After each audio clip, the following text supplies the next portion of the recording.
Glucólisis. La glucólisis, del griego glicos, azúcar. Y lisis, ruptura, destrucción, transformación, es la ruta metabólica encargada de oxidar la glucosa con la finalidad de obtener energía para la célula. La importancia fundamental de la glucólisis es el rendimiento energético y aporte de precursores para otros procesos metabólicos, lo que depende del tejido donde ocurre y de las condiciones del organismo. Al final de la glucólisis nos quedan 2 moléculas de piruvato, 2 de NAD y 2 de ATP. En eucariotas y procariotas, la glucólisis ocurre en el citosol de la célula. Consiste en 10 reacciones enzimáticas consecutivas que convierten a la glucosa en 2 moléculas de piruvato, el cual es capaz de seguir otras vías metabólicas y así continuar entregando energía al organismo. Esta ruta se realiza tanto en ausencia como en presencia de oxígeno, definido como proceso anaeróbico o aeróbico respectivamente. Se continúa con el ciclo de Krebs. Es la vía inicial del catabolismo de los carbohidratos. Se encuentra dividida en 2 fases, la primera, de gasto de energía, y la segunda fase, de obtención de energía. Reacción 1. La primera reacción de la glucólisis es la fosforilación de la glucosa, para activarla, aumentar su energía, y así poder utilizarla en otros procesos cuando sea necesario. Esta activación ocurre por la transferencia de un grupo fosfato del ATP, una reacción catalizada por la enzima hexoquinasa, la cual puede fosforilar, añadir un grupo fosfato, a moléculas similares a la glucosa, como la fructosa y manosa.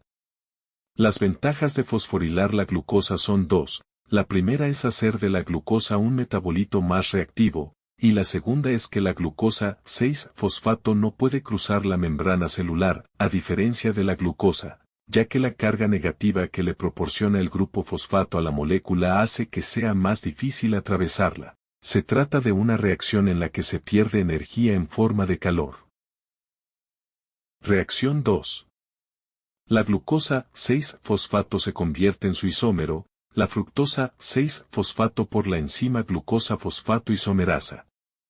Reacción 3. Fosforilación de la fructosa 6-fosfato en el carbono 1, con gasto de un ATP, a través de la enzima fosfofructoquinasa 1. El nuevo producto se denominará fructosa 1,6-bisfosfato. La fosfofructoquinasa 1 es la principal enzima reguladora de la vía. Reacción 4. La enzima aldolasa, fructosa 1,6-bisfosfato aldolasa, mediante una condensación aldólica reversible, rompe la fructosa 1,6-bisfosfato en 2 moléculas de 3 carbonos o triosas. La dihidroxiacetona fosfato y el gliceraldehído 3-fosfato.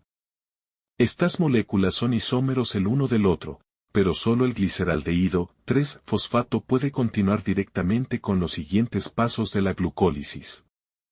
Reacción 5.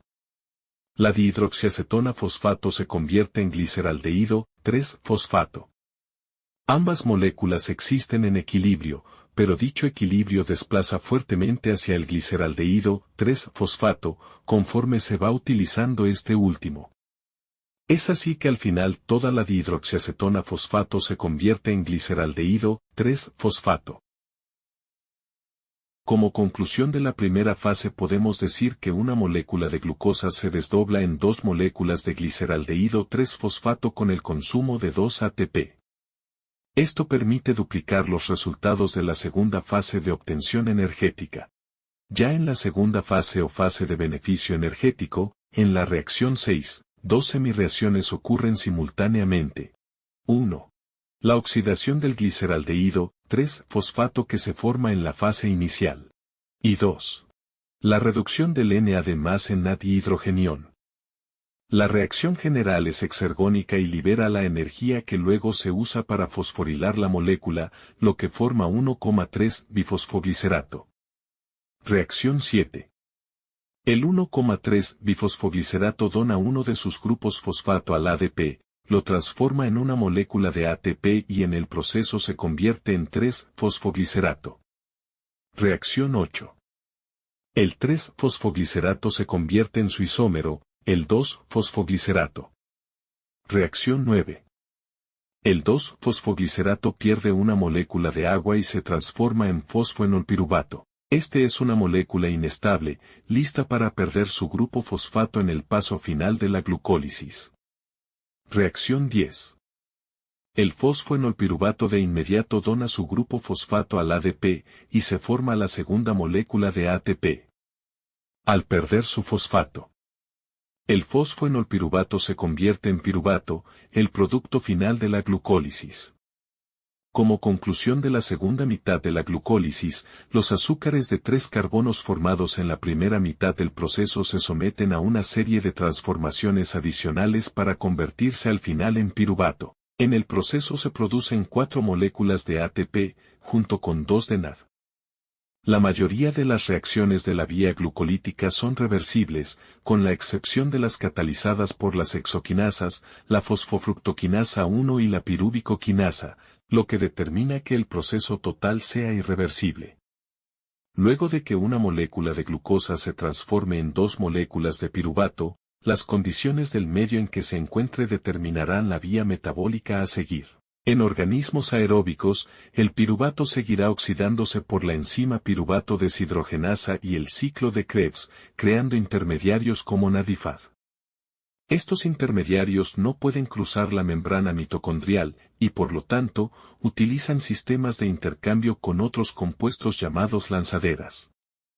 Los más conocidos son la lanzadera malato-aspartato y la lanzadera glicerol 3-fosfato.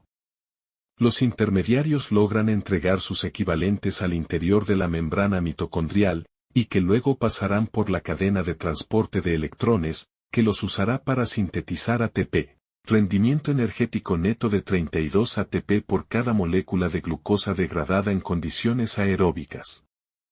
Cuando las células no posean mitocondrias, por ejemplo, en el eritrocito, o cuando requieran de grandes cantidades de ATP, por ejemplo, el músculo al ejercitarse, el piruvato sufre fermentación láctica que permite obtener 2 moles de ATP por cada mol de glucosa, por lo que esta vía es poco eficiente respecto a la fase aeróbica de la glucólisis. En el músculo, los eritrocitos, en tejidos hipoperfundidos y algunos microorganismos se produce fermentación láctica, que da como resultado ácido láctico o lactato.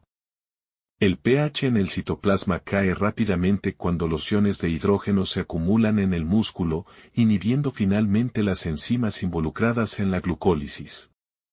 La sensación de ardor en los músculos durante el ejercicio intenso se puede atribuir a la liberación de hidrogeniones durante el cambio de la oxidación de la glucosa. Otro de los destinos del ácido pirúvico y el acetil-CoA es la síntesis de ácidos grasos y colesterol. El piruvato producido por la glucólisis es un intermediario importante en la conversión de carbohidratos en ácidos grasos y colesterol. Esto ocurre a través de la conversión de piruvato en acetil-CoA en la mitocondria.